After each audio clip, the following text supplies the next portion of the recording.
सुप्रभात। आज मिति 2079 साल जेठ महीनाको 15 गते आइतबार, इस्वी सम्मत 2022 मे 29 तारिक।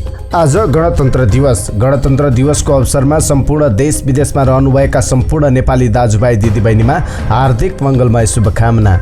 आजको समाचार सुरुवात गरौँ अहिलेसम्मका मुख्य खबरबाट। आज गणतन्त्र दिवस। विभिन्न कार्यक्रम गरी मनाइँदै 834 कैदीले पाए सजाय माफी। आगामी आर्थिक वर्षको बजेट आज 4 बजे संसदमा प्रस्तुत हुने। प्रतिनिधि सभाबाट सरकारको नीति तथा कार्यक्रम बहुमतले पारित। नेपालको अर्थतन्त्रको आकार 48 खर्ब 51 अर्ब। नेपालीको प्रति व्यक्ति आम्दानी $1381। ऋणको चङ्गुलमा नेपाली, हरेकको भागमा 63,310 रुपियाँ ऋण। लिम्पियाधुरा, लिपुलेख र कालापानी नेपालको भूमि हो भन्नेमा सरकार स्पष्ट रहेको प्रधानमन्त्री शेरबहादुर देउवाको भनाई। ओलीलाई जवाफ, जनमत कदर गर्नुको विकल्प छैन। बालिन शाह र हर्क साम्पाङबारे प्रचण्डको टिप्पणी। लोकतान्त्रिक व्यवस्थाका सुन्दर दुई फुलहरू।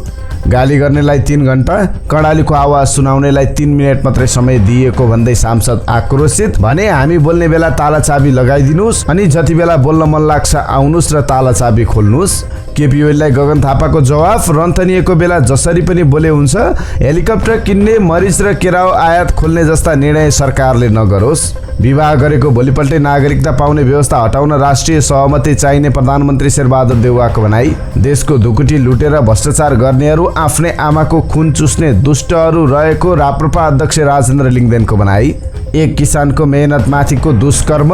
पोखरीमा 20 हाली माछाका 22,000 बुढा मारिदिए। नारायणगढ मोगलिन सडकमा माइक्रोबस र जिपमाथि खस्यो पहिरो। चालु आर्थिक वर्षमा आर्थिक वृद्धि दर 5.84% हुने अनुमान। नेपालको अर्थतन्त्र कृषि प्रधानबाट सेवा प्रधानमा रूपान्तरण हुँदै। कबड्डी 4ले बनायो कीर्तिमान। 2,90,00,000 ग्रस ओपनिङ। नाइजेरियामा चर्चमा भागदौड हुँदा कम्तीमा 31 जनाको मृत्यु र अझै 2 दिन वर्षाको सम्भावना। सचेत रहन मौसमविदको आग्रह। मुलुकलाई संघीय लोकतान्त्रिक गणतन्त्र नेपाल घोषणा गरिएको अवसरमा आइतबार गणतन्त्र दिवस मनाइँदैछ। जनआन्दोलन 2062-63 को जगमा भएको निर्वाचनबाट गठित संविधान सभाको पहिलो बैठकले 2065 जेठ 15 गते नेपाललाई संघीय लोकतान्त्रिक गणतन्त्र घोषणा गरिएको थियो। 238 वर्ष लामो राजतन्त्रको अन्त्यको घोषणा भएको उक्त दिनलाई प्रत्येक वर्ष गणतन्त्र दिवसका रूपमा मनाउने गरिन्छ। त्यस्तै सरकारले गणतन्त्र दिवसको अवसरमा 834 जनाको कैद सजाय माफी गरेको छ। मन्त्री परिषदको सिफारिसमा राष्ट्रपति विद्यादेवी भण्डारीले खडक सेङ लिम्बू सहित 271 जना र नरबहादुर सावा समेत गरी 547 जनाको बाँकी कैद सजाय 15 जेठ 2079 देखि माफी मिना गरिएको राष्ट्रपति कार्यालयले जनाएको छ। त्यस्तै संविधान सभाको धारा 276 र मुलुकी फौजदारी कार्यविधिको दफा 159 बमोजिम उमाकान्त पराजुली सहित 16 जनाको कैद सजाय माफी भएको छ। सरकारले आगामी आर्थिक वर्ष 2079-80 को बजेट आज दिउँसो 4 बजे प्रस्तुत गर्ने भएको छ। संविधानको धारा 119 बमोजिम अर्थमन्त्री जनार्दन शर्माले आर्थिक वर्ष 2079-80 को राजस्व र आय व्ययको वार्षिक अनुमान प्रस्तुत गर्नुहुनेछ। बजेट प्रस्तुतिका लागि सम्पूर्ण सांसदलाई दिउँसो 3:35 भित्रै संसद भवनमा प्रवेश गर्न सभामुख सापकोटाले रुलिङ गर्नुभएको छ। सरकारले आज दिउँसो 4 बजे प्रस्तुत गर्ने आर्थिक वर्ष 2079-80 को बजेट तपाईले हाम्रो यस YouTube channel inside Nepal news टिभीमा प्रत्यक्ष हेर्न सक्नुहुनेछ। प्रतिनिधि सभाबाट आगामी आर्थिक वर्षका लागि संघीय संसदमा प्रस्तुत नीति तथा कार्यक्रम बहुमतले पारित भएको छ। शनिबार प्रधानमन्त्री शेरबहादुर देउवाले नीति तथा कार्यक्रममाथि उठेका प्रश्नको जवाब दिएपछि सभामुख अग्निप्रसाद सापकोटाले निर्णयार्थ पेश गर्नुभएको थियो। त्यसपछि प्रतिनिधि सभा बैठकले उक्त प्रस्ताव बहुमतले पारित गरेको छ। नेपालीको प्रति व्यक्ति आय $1,381 पुगेको छ। अर्थमन्त्री जनार्दन शर्माले शनिबार प्रतिनिधि सभामा पेश गरेको आर्थिक वर्ष 2078-79 को आर्थिक सर्वेक्षण अनुसार नेपालीको आय एक वर्षमा 10.8% बढेको छ। यसअघि आर्थिक वर्ष 2077-78 मा $1,246 रहेको प्रति व्यक्ति आय चालु आर्थिक वर्षमा $1,381 पुग्ने अनुमान गरिएको छ। त्यस्तै चालु आर्थिक वर्षमा नेपालको अर्थतन्त्रको आकार 5.84% बढ्ने भएको छ। अर्थमन्त्री जनार्दन शर्माले प्रतिनिधि सभामा प्रस्तुत गरेको आर्थिक सर्वेक्षण 2078-79 का अनुसार यस वर्ष कोभिडको महामारी कम भएको र ऊर्जा क्षेत्रको विस्तार उत्साहजनक रहेका कारण अर्थतन्त्रको आकार 5.8% ले बढ्न लागेको हो। गत आर्थिक वर्षमा अर्थतन्त्रको विस्तार 4.25% रहेको थियो। नेपालको सार्वजनिक ऋण 18 खर्ब 48 अर्ब पुगेको छ।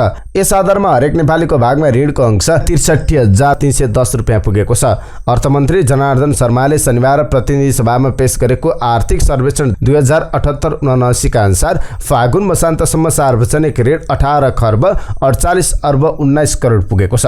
यसलाई नेपालको जनसङ्ख्या 2,91,92,480 जनामा भाग गर्दा प्रति व्यक्ति ऋणको भार 63,310 रुपियाँ पर्न जान्छ। प्रधानमन्त्री शेरबहादुर देउवाले लिम्पियाधुरा, लिपुलेख र कालापानी नेपालको भूमि हो भन्नेमा सरकार प्रष्ट रहेको बताउनु भएको छ। प्रतिनिधि सभामा सरकारको नीति तथा कार्यक्रममाथिको छलफलमा बोल्दै प्रमुख विपक्षी दल नेकपा एमालेका अध्यक्ष केपी शर्मा ओलीले लिम्पियाधुरा, लिपुलेख र कालापानी नेपालको भूमि हो भन्नेमा सरकारको धारणा के हो भनी प्रश्न गर्नुभएको थियो। लिम्पियाधुरा, लिपुलेख र कालापानी नेपालको भूमि रहेको हो भन्नेमा नेपाल सरकार प्रष्ट छ।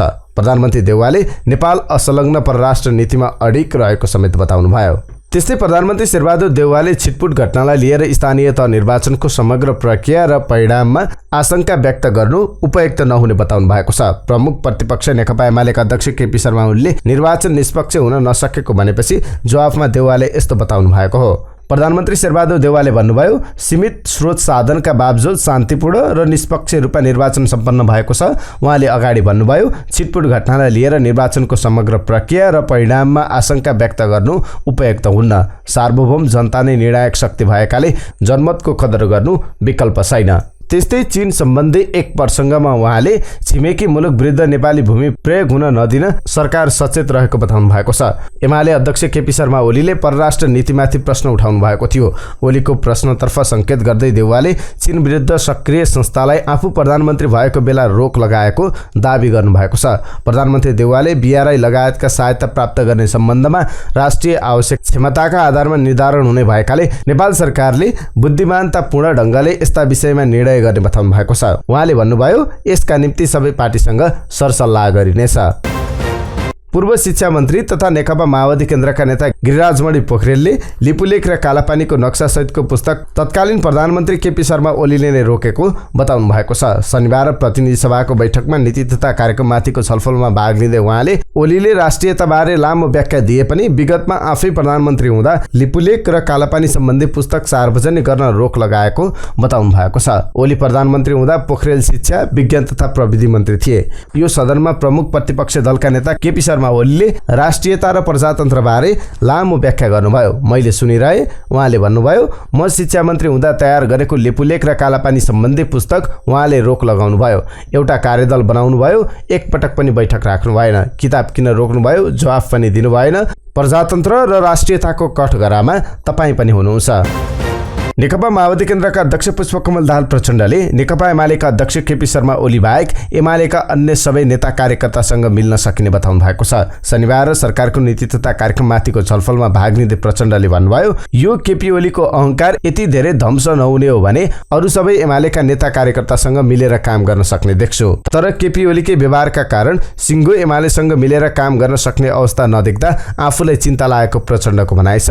प्रचण्डले भन्नुभयो, उहाँ केपी शर्मा ओलीले जे जस्ता शब्दहरू प्रयोग गर्नुभयो यसले म अझै चिन्तित भएको छु। 2074 को प्रदेश र संघीय चुनावमा गरेको वाम तालमेल, चुनाव लगत्तै भएको पार्टी एकता, 2/3 बहुमतको संघीय सरकार, 6वटा प्रदेश सरकार नेकपाले बनाएको स्मरण गर्दै प्रचण्डले भन्नुभयो, आज यो परिस्थिति कसले बनायो, यसको जिम्मेवारी लिनेको उहाँले प्रश्न गर्नुभयो। नेकपामा विवाद भएपछि आधा कार्यकाल प्रधानमन्त्री चलाउने सहमतिबाट पछाडि हटेर आफूले ओलीलाई 5 वर्ष प्रधानमन्त्री हुनुस् भनेर छाड्दा समेत नेकपा बच्न नसकेको उहाँले जिकिर गर्नुभयो। त्यस्तै अध्यक्ष प्रचण्डले कर घटाएर भए पनि मूल्य वृद्धि रोक्नुपर्ने बताउनु भएको छ।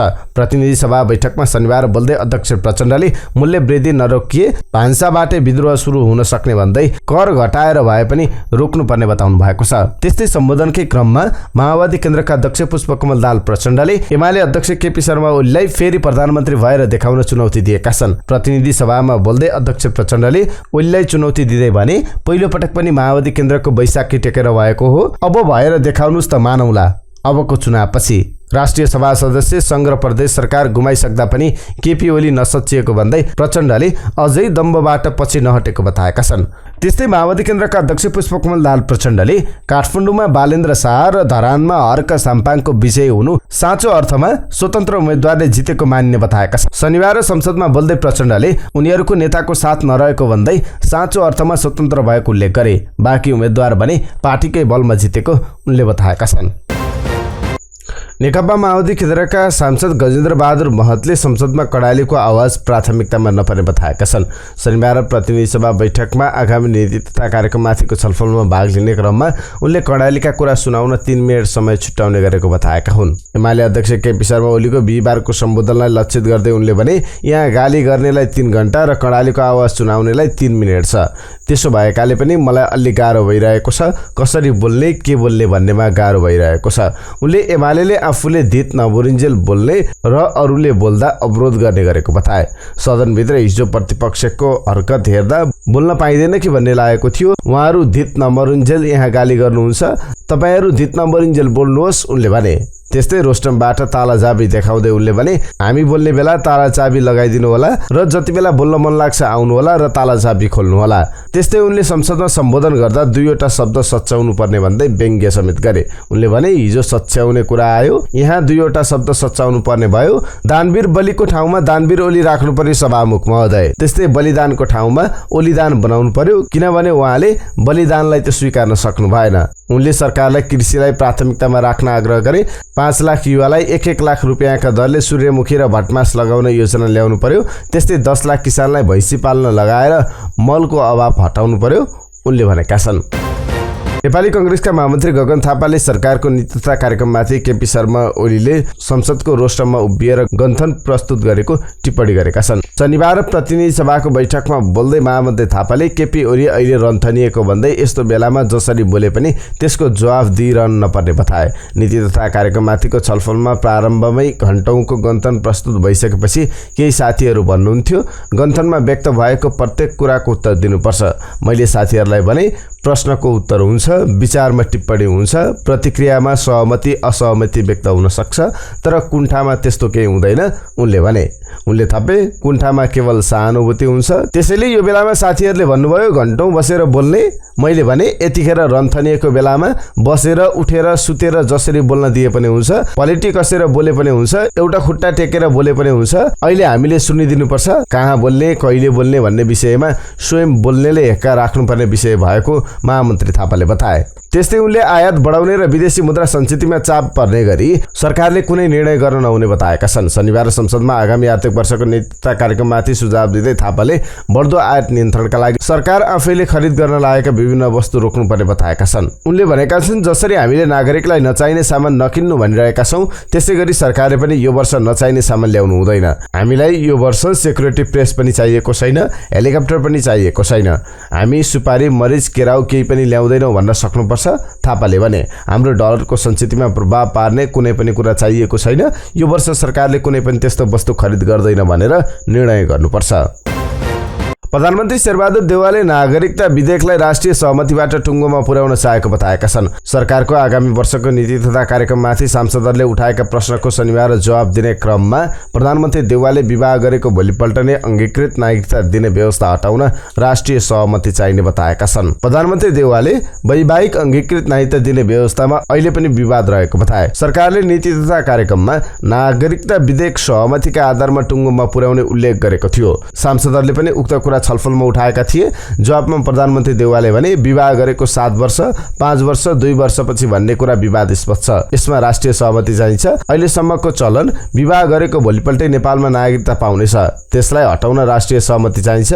7 वर्ष 2 वर्ष 3 वर्ष भन्छन्। यस सम्बन्धमा अचुवाका भरमा ल्याउने कुरा भएन, यसमा राष्ट्रिय सहमति गराएर व्यवस्था हुन्छ। यसअघि नै नेपाली नागरिक भइसकेका उमेर पुगेका सन्तानलाई नागरिकता दिने पक्षमा सरकार रहेको प्रधानमन्त्री देउवाको भनाइ थियो। जसका आमा बुबा नागरिक भइसकेका छन् तर छोराछोरी नागरिक छैनन्, यस सम्बन्धमा धेरै अन्याय हुने कुरा भयो।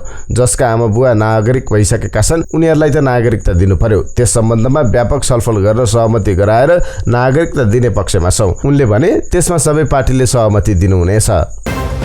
राप्रपाका अध्यक्ष राजेन्द्र लिङ्गदेनले कांग्रेस एमाले र माओवादीले भ्रष्टाचार गरेर देश खोक्रो बनाएको आरोप लगाएका छन्। यी तीनै दलहरूले आलोपालो देशको नेतृत्व गरेका कारण देशको आर्थिक अवस्था टाट पल्टिएको उनले बताएका छन्। विजयपुरमा आयोजना गरेको शुभकामना तथा बधाई कार्यक्रममा बोल्दै देशको ढुकुटी रित्तो बनाउने कांग्रेस एमाले र माओवादीसँग सचेत हुन सर्वसाधारणलाई आग्रह गरेका छन्। उनले देश लुट्ने कांग्रेस एमाले र माओवादीका नेताहरूलाई सरापेर मात्र नपुग्ने भएकाले उनीहरूलाई भोट हाल्ने जनतालाई पनि सचेत गराउन आवश्यक रहेको बताए। देशको नेतृत्व लुटी खानेहरूको हातमा पुगेको भन्दै राप्रपाले मात्र देशको रक्षा र सही नेतृत्व गर्न सक्ने उनले बताए। उनले देशको ढुकुटी लुटेर भ्रष्टाचार गर्नेहरू आफ्नै आमाको खुन चुस्ने दुष्ट भएको बताए। लिङ्गदेनले धरानमा जनताले राप्रपाको बिउ रोपेर धरान 14 मा वडा अध्यक्षमा कृष्ण भट्टराईलाई विजय गराएकोमा वडावासीलाई धन्यवाद दिएका छन्।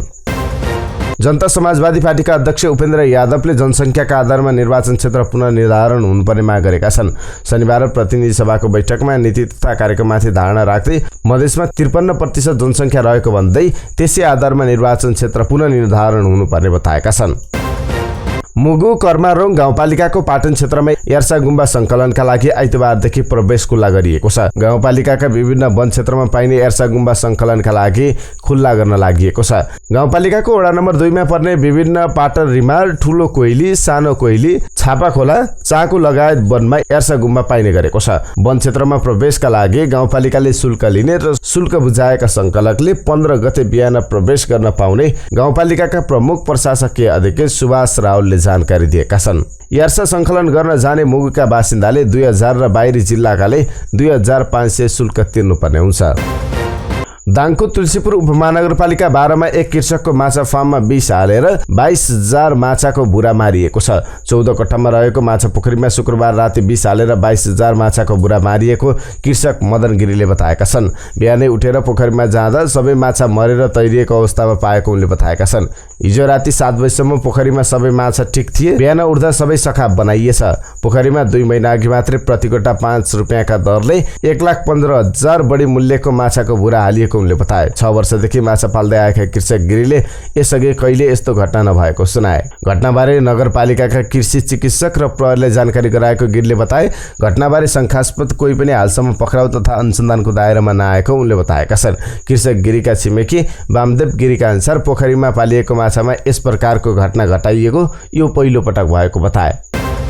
भारी वर्षा भएपछि शनिबार अपराह्न घोराई बजार जलमग्न भएको छ। बजारका सडकहरूमा पानी भरिभराउ भए केही बेर आवतजावत गर्न समेत समस्या भयो। खोलामा पानीको बहाव बढेको छ। बजारका नालीहरू भरिएर कतिपय पसल र घरमा पानी पसेको छ। पसलका सामानहरू समेत भिजेका छन्। हावाहुरी सहित आएको पानीले बाली नालीमा पनि क्षति पुर्याएको छ। घोराई क्षेत्रमा ठूलो पानी परेको र यसको अभिलेख अझै तयार भइ नसकेको मौसम विज्ञान विभाग फिल्कारले घोराईले जानकारी दिएको छ। नारायणगढ मुगलिन सडक खण्ड अन्तर्गत चितवनको इच्छा कामना गाउँपालिका 6 तुपे खोलामा गुडिरहेको माइक्रोबस र जीपमाथि पहिरो खसेको छ। ग1ख7909 नम्बरको यात्रुवाहक माइक्रोबस र प्रदेश 3 01033 0535 नम्बरको कारमाथि करिब 5:30 बजेतिर पहिरो खसेको हो। पहिरोसँगै खसेको ढुङ्गाले लागेर एकजना सामान्य घाइते भएको इलाका प्रहरी कार्यालय मुगलिनले जानकारी दिएको छ।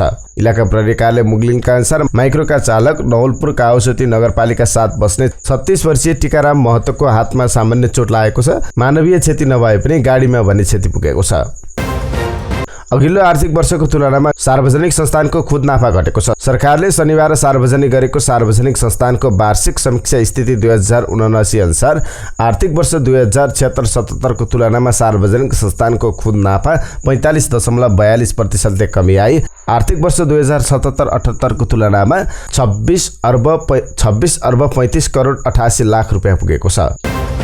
कबड्डीको चौथो श्रृङ्खलाले नेपाली बक्स अफिसमा ओपनिङ कीर्तिमान कायम गरेको छ। मुलुकका 150 हलबाट रिलिज भएको फिल्मले पहिलो दिन शुक्रबार 2 करोड 90 लाख रुपियाँ कमाएको छ। यो कमाई कुनै नेपाली फिल्मले घरेलु बक्स अफिसमा कायम गरेको ओपनिङको व्यापारिक कीर्तिमान हो। यसअघि छक्का पञ्जा 2ले फिल्म रिलिज भएको पहिलो दिन 1 करोड 80 लाख रुपियाँ कमाएको थियो। रामबाबु गुरुङ निर्देशित कबड्डी 4 ले मुख्य मल्टिप्लेक्स चेन QFX-बाट मात्र 1 करोड रुपियाँ भन्दा बढी कमाइसकेको छ। निर्माता मणिराम पोखरेलका अनुसार काठमाडौँ र मोफसलको ओपनिङ हिस्सा झण्डै बराबर छ।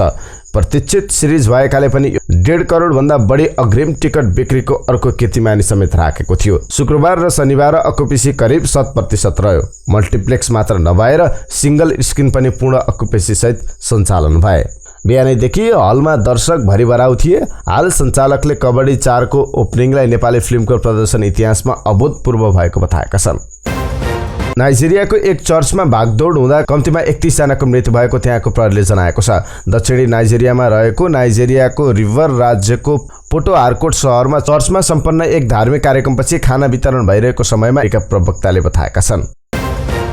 मक्सर जलढुम्रुम मध्यममा एक ढुङ्गा डुब्दा 26 जना बेपत्ता भएका छन्। 43 जना सवार यो ढुङ्गाबाट 17 जनाको उद्धार गरिएको छ। यो ढुङ्गाको इन्धन सकिनुका साथै खराब मौसमका कारण दुर्घटना भएको हुन सक्ने आशंका गरिएको छ। बेपत्ताको खोजीमा 40 जनाको उद्धार टोली खटिएको अन्तर्राष्ट्रिय सञ्चार माध्यमले जनाएका छन्। गणतन्त्र दिवस 2079 को पूर्व सन्ध्यामा बुटोलमा आयोजित खुल्ला दौड प्रतियोगिता रोड रेसको उपाधि कपिलवस्तुका अजय पाण्डे र घोराएकी अनिसा चौधरीले पाएका छन्।